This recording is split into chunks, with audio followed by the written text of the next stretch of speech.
Alam mo na. Malapit ka na lumaki eh. Hintay na lang, lalaki ka na. Kuya, di ba marunong ka umawak ng baril? Mabuti yan, Rene, na sabi mo yung mga bagay na yan.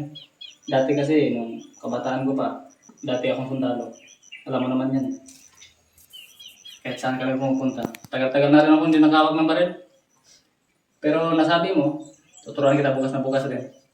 Sige. Rene, turuan kita ngayon. Ganito ang tamang paghawak ng baril. Kasahin mo siya. Tingnan mo yung dalawang lata na yan. Ano mo?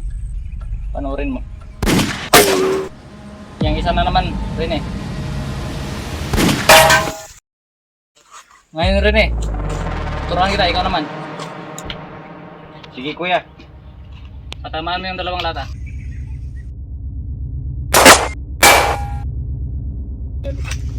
Galing rin niya. Alam mo, tol, pwede ka na. Sa suntukan, tuturuan kita. Sige. Gusto ko rin matuto magsuntukan. Okay. Sige, suntok ka sa akin ngayon. Lakas. Sige, malakas. Pag ganon, gaganon siya. Ang kalaban mo. Ikaw na bahala kung saan mo titirahin. Yung ganon, o pwede rin ganon. Pwede kaya, pag ganon, hilahin mo siya.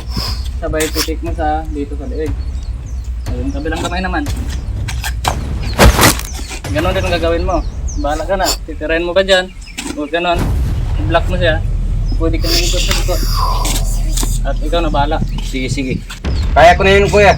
Sige rin eh. Ngayon, pagkatiwala ko na sa'yo itong baril, Sige. pag-iingatan mo yan. Sige. Alam mo naman, sa ganito, hindi mo alam kung baka mauna ako sa'yo.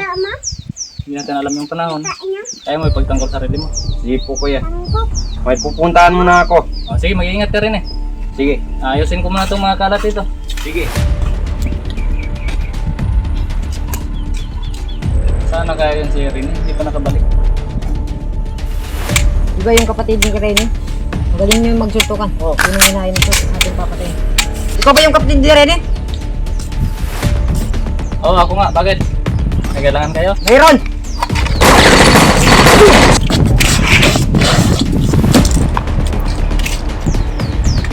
Kuya, sinong kumatay sa'yo? Kuya, totoo nga ang sinasabi mo. Ikaw ang maunang mamatay sa ating dalawa. Pero ganun pa man, ibabaki kita. Ikaw pala si Rene! Oo, ako nga. Kayong pumatay sa kuya ko. Tatapusin na natin to. Rene!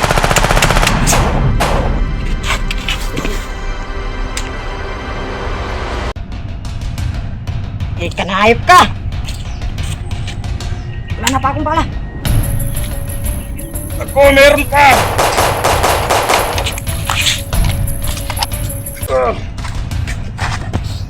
Lalaban ako hanggat may hininga. Isa din akong pinahirapan.